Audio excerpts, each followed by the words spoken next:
चलिए आपको सीधे लिए चलते हैं दिल्ली, जहां पर एआईसीसी कार्यालय में प्रेस कॉन्फ्रेंस का आयोजन हो रहा है।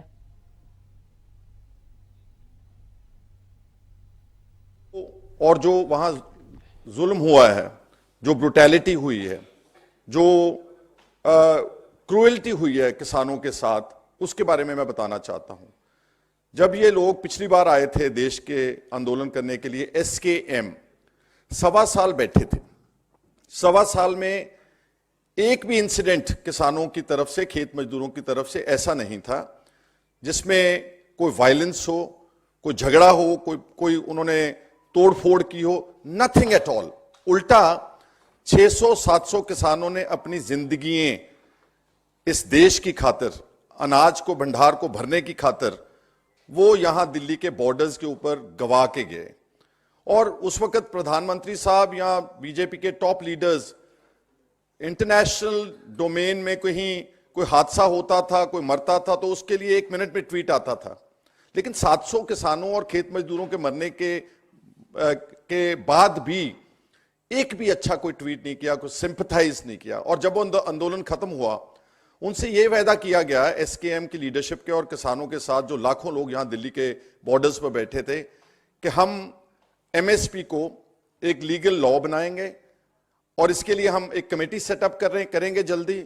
और तीनों जो एंटी फार्मर ब्लैक लॉज थे उनको रिपील करेंगे पार्लियामेंट में।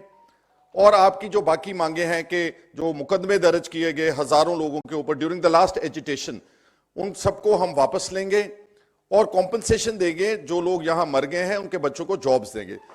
और इलेक्ट्रिसिटी जो अमेंडमेंट बिल लाने की सोच रहे थे, उसको हम विड्रॉ करेंगे। एक भी बात नहीं मानी। पिछले 2 साल में सारी बातों के पर वायदा खिलाफी करते हुए बीजेपी की सेंट्रल गवर्नमेंट ने इलेक्ट्रिसिटी अमेंडमेंट बिल भी इंट्रोड्यूस किया।